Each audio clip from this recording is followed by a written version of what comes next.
Donc merci Jean-Michel Le Cerf. Alors en fait, le jardin secret de Jean-Michel, c'est son jardin. Il aime jardiner parce que le jardinage a l'avantage de permettre de l'activité, de l'exercice physique, de marcher, de fabriquer de bons produits, des légumes. Donc voilà, c'était pour vous... Alors vous serez tenté de vous dire, mais attendez, ils nous ont invité ce soir l'Institut Pasteur de Lille, ce grand institut de recherche et d'excellence, pour délivrer toute une série de conseils. Ben, c'est pour montrer à quel point, si vous voulez, la science aussi, elle permet bien sûr de rechercher les choses les plus pointues. On aurait pu choisir ce soir d'autres sujets encore, mais c'est pour montrer aussi à quel point elle permet de valider des attitudes, des approches, des comportements. Et que finalement, cette science, ce travail scientifique qui est mené au sein d'un institut comme le nôtre, que nous portons, que nous aimons beaucoup, ça permet aussi de valider un certain nombre d'attitudes et de montrer à quel point parfois certaines propositions, notre but, vous voyez, ce soir, n'était pas du tout d'être agressif envers tel ou tel, mais de montrer à quel point il faut derrière certaines propositions aujourd'hui débusquer le charlatanisme et vérifier s'il y a effectivement un travail solide, sérieux d'évaluation. La force des propositions qui ont été faites ce soir, des conseils, est qu'elles reposent aussi sur un travail extrêmement important de validation, d'évaluation de tout un ensemble de pratiques qui permettent de mettre en œuvre, encore une fois, un certain nombre de comportements et de conseiller. Au-delà de ça, notre Institut Pasteur de Lille, vous le savez, ça a décidé de façon stratégique, de façon beaucoup plus importante, de consacrer toute une partie de ses travaux, de son énergie, de regrouper les énergies des chercheurs dans ce combat mené pour la longévité, pour vivre mieux plus longtemps. C'est pour ça que ce soir, cette conférence sera clôturée, enfin, ce groupe de conférence, par Patrick Berche. On était très heureux d'accueillir Patrick Berche, il y a maintenant un peu plus de 2 ans. Patrick Berche est un homme du Nord, il est né à Béthune. Il est parti jeune à l'adolescence à Paris, il a suivi ses parents, comme beaucoup, quand on a 14-15 ans, on suit ses parents en général, heureusement. Et puis il a fait ses études de médecine brillantes, tellement qu'il est devenu le doyen de probablement la plus grande, la plus prestigieuse faculté de médecine de France, celle de Paris-Descartes, qui est pendant 15 ans, mémoire, je crois, et qui l'a mené par ailleurs une brillante carrière de chercheur, en particulier dans toute la microbiologie, toutes les maladies touchant donc les maladies infectieuses, en particulier la grippe, la listériose, d'autres maladies sur lesquelles il a beaucoup écrit, parce que par ailleurs, Patrick Berche est un homme qui aime écrire. Alors j'en profite pour vous signaler, comme à la télévision, pour des livres, qu'il vient de sortir Le fragile empire des gènes, Patrick Berche, après avoir écrit un ouvrage sur les sortilèges du cerveau, sur la guerre biologique, enfin sur plein de choses de ce type-là, parce que par ailleurs, c'est un homme qui est passionné d'histoire de la médecine, et il enseigne toujours d'ailleurs l'histoire de la médecine à l'université Paris-Descartes.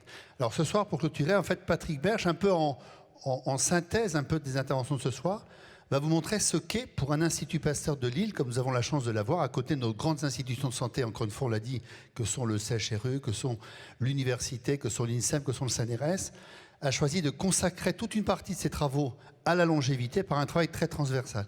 Et le choix de cette réunion ce soir n'est pas lié au hasard, parce que demain et après-demain, ici à l'île Grand Palais, plus de 200 chercheurs venus de toute l'Europe échangeront en anglais, parce que c'est la langue qui leur permet, sur un colloque Longevity, qui leur permettra encore une fois d'échanger leurs travaux sur comment faire aujourd'hui, y compris dans des choses très complexes, pour vivre mieux plus longtemps, à la fois dans la validation d'un certain nombre de stratégies en matière d'épidémiologie, mais aussi en travaillant au cœur de la cellule, au cœur du génome, comme vous avez pu le voir ce soir.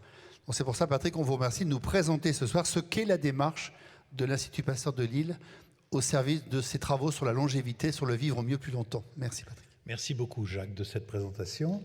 Donc, notre slogan, c'est vivre vieux plus longtemps, vivre mieux plus longtemps. Alors, vous savez que l'Institut Pasteur, c'est une vieille institution. Elle est née à la suite d'une épidémie de diphtérie, comme l'a rappelé Jacques tout à l'heure, en 1894. Et le bâtiment historique que vous connaissez a été érigé en 1898 avec l'idée que la science doit servir la santé et comprendre et prévenir la maladie est vraiment l'objectif de notre institution. C'est donc un patrimoine culturel et un idéal pour notre ville et notre région. Et voici une vue aérienne de l'Institut Pasteur. Vous voyez en haut, vous voyez le bâtiment historique. Où est-ce qu'il est? Il est ici, oui. Et les autres bâtiments, quand je regarde cette photo, je pense à tous les efforts qu'ont réalisés nos prédécesseurs, mes prédécesseurs, pour ériger chacun de ces bâtiments dans lesquels il y a une recherche de très haute qualité depuis 120 ans. Il faut savoir aussi que cet Institut Pasteur, c'est un partenariat régional de recherche. C'est-à-dire que nous travaillons évidemment avec des chercheurs de l'Institut Pasteur, mais aussi avec des chercheurs de l'Université de Lille, du CNRS, de l'INSERM, du Centre Oscar Lambret, de l'Institut catholique. Enfin, nous sommes un compendium, en quelque sorte, de la recherche à Lille, et on ne peut pas imaginer notre recherche sans ce partenariat régional fort qui nous permet d'avoir une compétitivité internationale importante.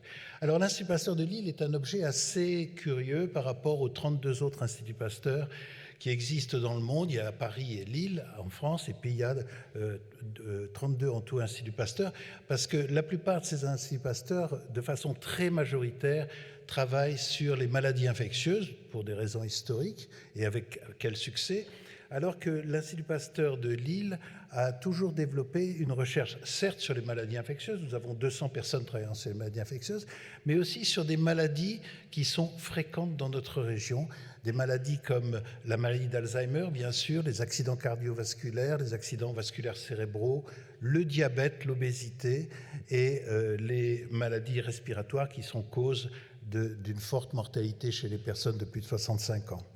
Et donc, nous avons décidé de concentrer nos recherches autour d'un slogan, d'une idée, d'une vision de l'avenir, qui est le vieillissement de la population. Alors, c'est un phénomène historique, c'est un événement historique, comme je vais vous le montrer, c'est aussi un phénomène planétaire, c'est un enjeu planétaire, et puis, de façon plus inattendue peut-être, mais ça recoupe ce qu'a dit Éric Boulanger tout à l'heure, c'est un processus influencé dès la naissance, et je vais vous en montrer quelques exemples.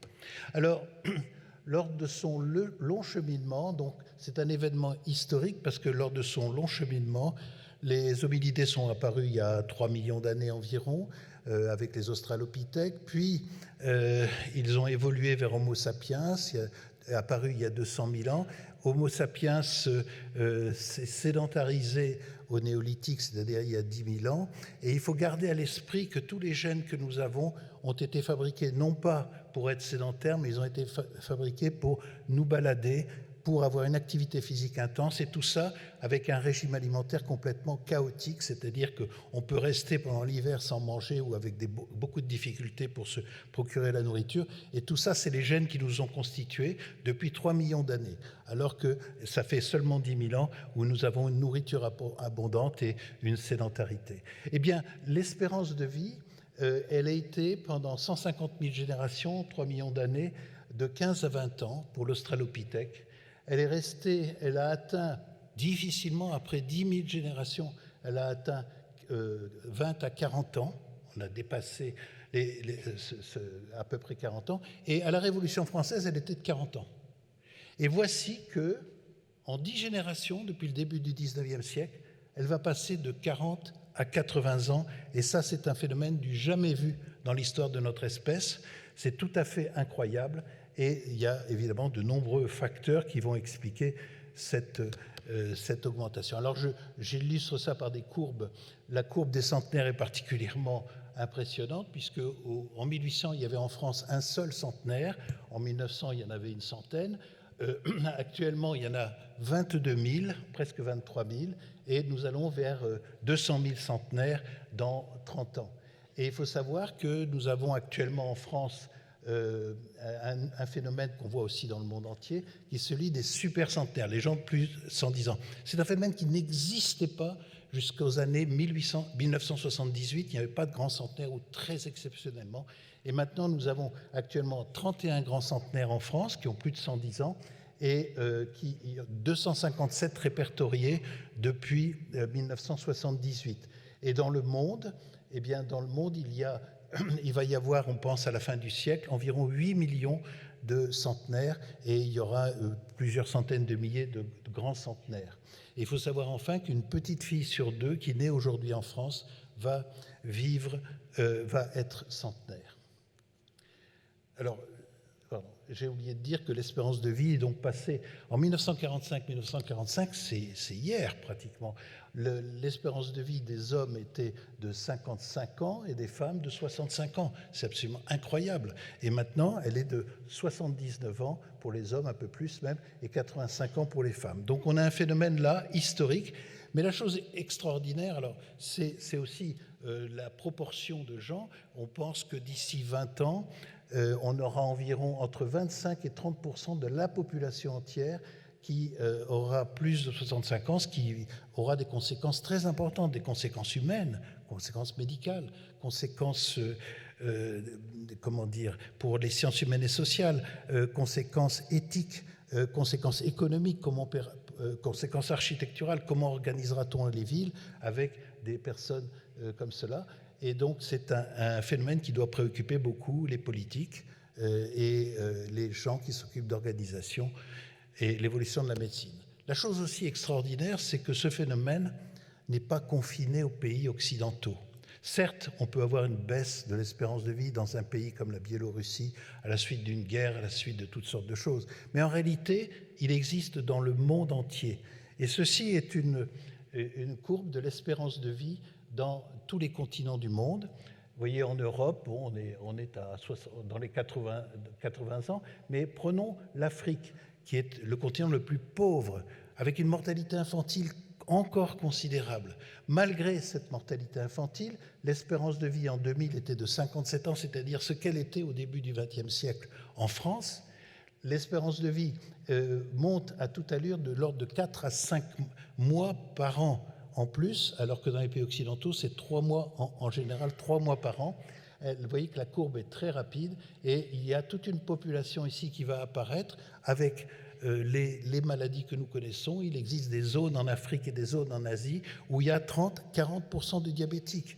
Et dans cette région, je crois que c'est 5% de la population est diabétique de type 2. Et vous voyez des maladies comme le diabète, probablement la maladie d'Alzheimer et toutes les maladies associées au vieillissement, eh bien, sont des maladies qui touchent le tiers-monde. Donc c'est un phénomène mondial qui doit nous préoccuper.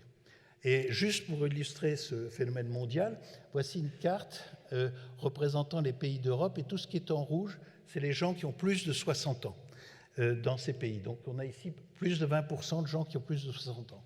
Donc vous voyez tous les pays en rouge. Ici, c'est l'Afrique, représentée évidemment d'une façon particulière, qui est très pauvre actuellement, qui a tous ces problèmes. Eh bien, regardez simplement, en 2050, les gens de plus de 60 ans. Tout le Maghreb aura plus de 60 ans, 20%. Et par exemple, l'Égypte, 90 millions d'habitants, aura 20% de sa population de plus de 60 ans. Je rencontrais l'autre jour une délégation chinoise qui me disait que dans 20 ans ou 30 ans environ, il y aurait 40% de la population chinoise qui aurait plus de 65 ans, plus de 60 ans, pardon. Donc en Afrique, eh bien, le nombre de personnes qui a plus de 60 ans va être multiplié par 4 dans les prochaines décennies.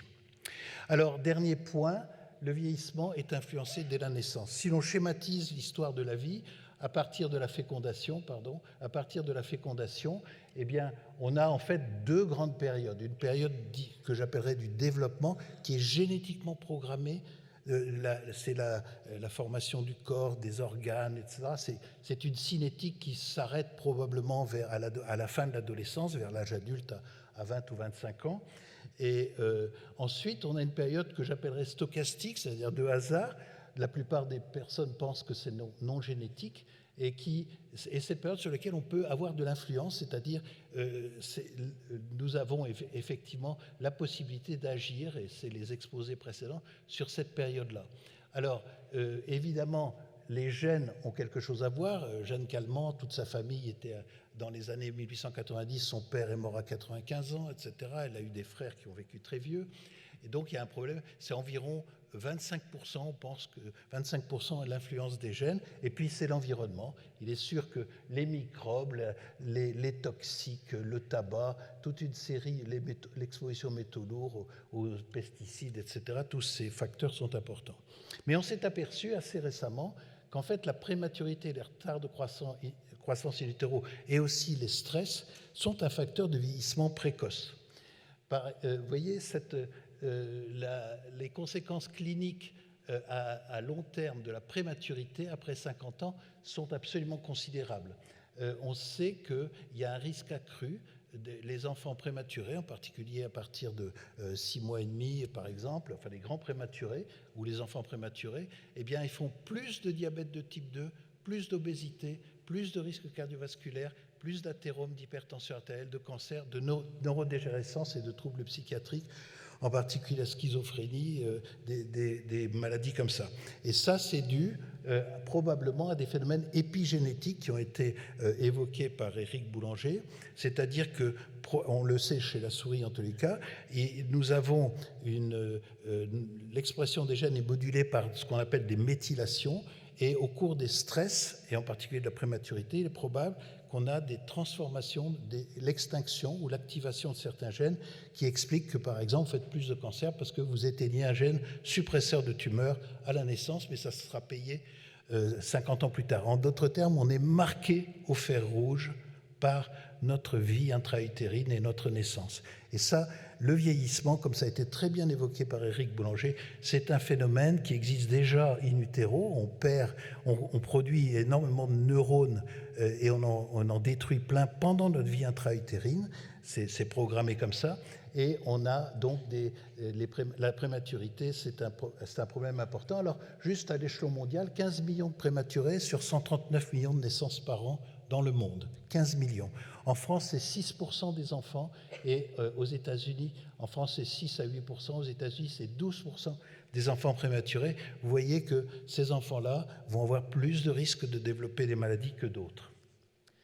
Alors, le projet de centre transdisciplinaire de recherche sur la longévité essaye rassemble toutes les équipes de recherche de l'Institut Pasteur, d'une part, à savoir l'équipe de Philippe Amouyel sur la maladie d'Alzheimer et les maladies cardiovasculaires, l'équipe de Benoît Després, c'est une spécificité aussi de l'Institut Pasteur en collaboration avec les équipes de Lille 1, c'est que nous avons un Drug Discovery Center, c'est-à-dire 80 000 molécules qu'on peut screener, qu'on peut cribler sur des cibles et qui permettent de découvrir de nouveaux médicaments, et nous avons quelques nouveaux médicaments qui sont en ligne.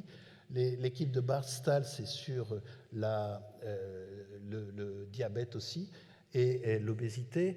L'équipe de Philippe Frogel, c'est la génétique du diabète. L'équipe de Camille Loche, c'est sur toutes les maladies infectieuses, c'est un très gros centre infectieux. Et les maladies infectieuses sont fort importantes puisqu'on meurt de maladies infectieuses lorsqu'on est âgé. Et ici, c'est l'équipe sur le cancer de Yvan Delaunoy. Donc, on a décidé de créer, avec les chercheurs de l'Institut Pasteur, c'est le premier centre en France qui s'intéresse à la longévité, et je suis sûr que d'ici peu de temps, il y en aura d'autres. En France, il y en a déjà quelques-uns, à Groningen, à Newcastle, il y en a en Allemagne, à Cologne, il y en a 5 ou 6 aux États-Unis, centres de recherche. Et l'objectif, c'est donc de développer la prévention, le diagnostic et le traitement des pathologies associées au vieillissement. Et les objectifs donc de ce centre, c'est le diagnostic précoce, comme ça a été évoqué par les précédents orateurs, des maladies associées au vieillissement, parce que évidemment, si vous diagnostiquez précocement une maladie d'Alzheimer ou bien par exemple un diabète de type 2 avant par des marqueurs, ça évite, parce que ces maladies sont souvent méconnues par les personnes. Dans notre centre de santé, on découvre régulièrement dans des bilans de santé de gens en apparente bonne santé de l'hypertension ou du diabète. Eh bien, ce diagnostic précoce va éviter les dégâts et donc on va gagner plusieurs années d'espérance de vie. La mise au point de nouveaux médicaments avec l'équipe de Benoît Després sur le screening de molécules et puis la prévention des pathologies liées à l'âge. Voilà, alors la stratégie, il y a 2 axes, je ne vais pas rentrer dans le détail, je vais simplement vous le dire à grands traits. Il y a d'une part une approche génétique, les gènes et l'environnement. Alors en gros, si vous voulez, ça consiste à prendre 3, 4, 5 000 personnes qui sont atteintes de maladie d'Alzheimer ou qui sont atteintes de diabète de type 2 et de comparer leur génome complet, tous leurs gènes, aux gènes de personnes qui n'ont pas ces maladies.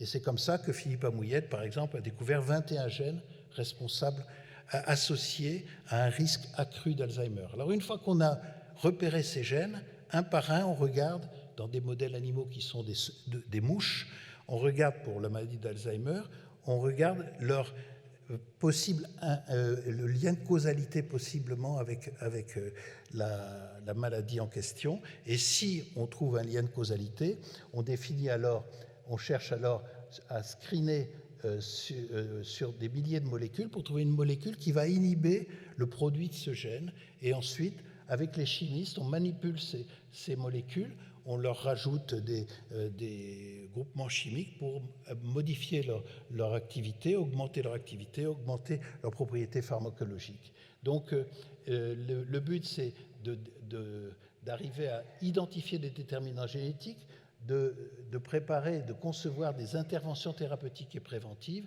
et une prise en charge non thérapeutique, de guider la prise en charge non thérapeutique des personnes à risque, prévention, nutrition, alimentation, activité physique. Le deuxième axe est un axe infectieux. Il est basé sur l'idée qu'il faut réduire la mortalité, la surmortalité infectieuse. 30% des décès de plus de 65 ans, c'est dû à des maladies, notamment respiratoires, comme la grippe. C'est pour ça qu'il faut absolument se faire vacciner, car la grippe est considérée comme une maladie un peu bénigne, mais en réalité, elle fait plusieurs milliers de morts tous les ans dans les populations de plus de 65 ans. Et donc, nous voulons comprendre les causes de l'immunosénescence, pourquoi une personne âgée réagit moins bien aux infections. Nous voulons améliorer l'efficacité des vaccins qui marchent moins bien chez les personnes âgées, prévenir les comorbidités des infections, regarder l'influence de l'âge sur le microbiome, c'est-à-dire cette flore intestinale dont on sait qu'elle est extrêmement importante. Elle peut parfois être associée à l'obésité, elle peut être associée à différentes maladies. Et il y a beaucoup de recherches actuellement, en particulier sur l'influence de la flore intestinale sur, par exemple, la toxicité cérébrale, sur l'autisme ou sur la schizophrénie, par exemple. Les conséquences de l'inflammation chronique, le dénominateur commun de toutes les maladies liées à l'âge, c'est l'inflammation. Et finalement, si on découvrait pourquoi, à partir de 45 ans ou de 50 ans, on commence à avoir un syndrome inflammatoire chronique, et si on découvrait la cause de ça, on aurait peut-être mis le doigt sur des problèmes très importants. Alors, donc notre objectif est à la fois extrêmement ambitieux, mais aussi très modeste. Nous voulons, en France, à 65 ans, vous avez 20 ans d'espérance de vie, 10 ans en bonne santé et 10 ans dans une situation de handicap. Nous, on veut simplement augmenter la période en bonne santé. Car c'est possible, puisque dans certains pays, en particulier les pays scandinaves, cette période en bonne santé et en mauvaise santé est rétrécie.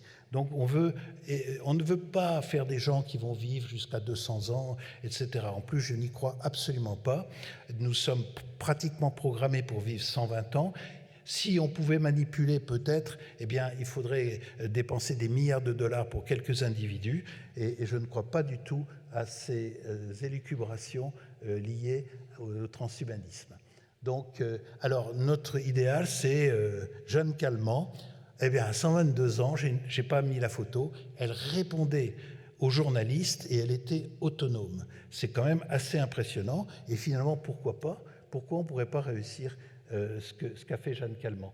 Et donc, ce projet est mobilisateur, innovant et ouvert. C'est-à-dire que toutes les équipes de la région peuvent travailler dessus. Aussi bien les équipes de l'Institut Pasteur, qui sont des équipes hospitalo-universitaires, le CHRU.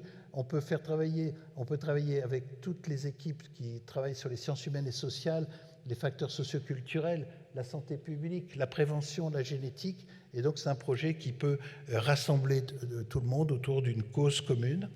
Et je voudrais, pour terminer, simplement vous dire que nous voulons aussi développer le centre de prévention de l'Institut Pasteur. Alors, l'Institut Pasteur, comme vous le savez probablement, reçoit un flux de personnes qui sont envoyées par les CPM notamment, et on a 15 000 bilans de santé. C'est des bilans qui durent 4 heures, pendant lesquels on fait d'une part un examen clinique, gynécologique, un examen oculaire, les dents, etc. Et on fait un bilan biologique. Eh bien, sur ces 15 000 personnes, il y a 20% d'entre elles qui ont des pathologies. Et on les envoie vers leur médecin traitant ou si c'est plus grave, vers l'hôpital. eh bien, on a aussi, on fait à peu près 30 000 vaccinations par an, et là aussi, on est amené à avoir un flux de personnes normales. La médecine moderne, et je suis bien placé pour le savoir, depuis Hippocrate en tous les cas, ne s'occupe que des malades. Et donc, on apprend aux étudiants en médecine de comment on traite des malades. Mais on ne l'apprend pas aux étudiants en médecine comment traiter, comment prévenir, pas suffisamment en tous les cas à mon sens, comment prévenir les maladies, comment donner des conseils de nutrition, sauf si on est nutritionniste. Donc tout ça n'est pas... Donc on voudrait développer un centre de santé qui soit connecté avec la recherche, en association avec le CHRU et avec l'Université de Lille, pour faire la prévention des complications du vieillissement, la détection précoce des pathologies, et puis accroître les interactions entre les équipes de recherche, et en particulier, nous disposerions de personnes qui sont en bonne santé, donc qui peuvent être associées à des recherches avec leur consentement, bien entendu. Et le but final, c'est d'accélérer le transfert des découvertes vers la population. Alors ce centre, vous voyez, on l'organisera en collaboration avec le CHRU et avec l'université, avec de la formation, avec les suivis de cohortes, et puis des entités de vaccination, de nutrition, de mobilité, l'évaluation de la fragilité dont vous a parlé Éric Boulanger, et la prévention. Et ceci nous permettra de rendre plus de services à la population, car une des choses que veut faire l'Institut Pasteur, c'est de rester tout à fait en contact avec les problèmes des gens, et c'est tout le message que je voulais vous délivrer aujourd'hui. Je vous remercie de votre attention.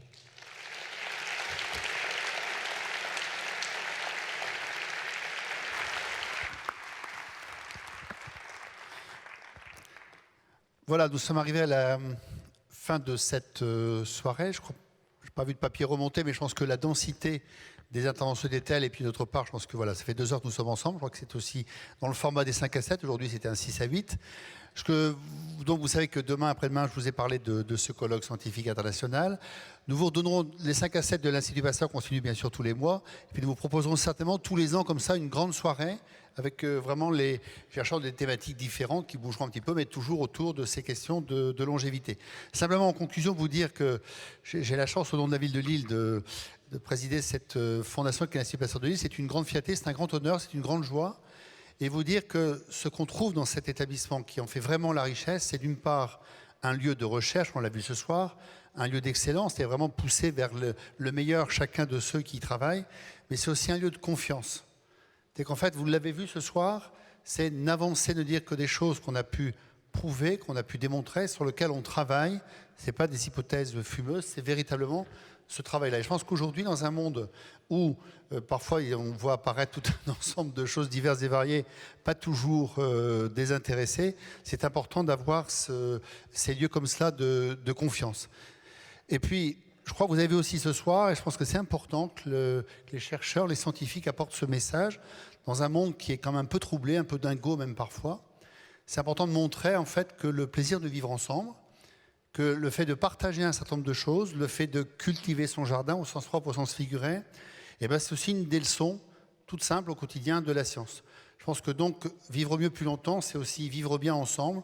Et je pense qu'au service de tous, parce qu'il est la propriété de tous, l'Institut Pasteur de Lille continuera cette mission grâce à votre aide, grâce à votre soutien. Et c'est un grand plaisir, un grand honneur pour la ville de Lille d'avoir un tel fleuron en son sein, sachant le protéger, sachant le défendre, sachant le promouvoir. Merci à vous tous.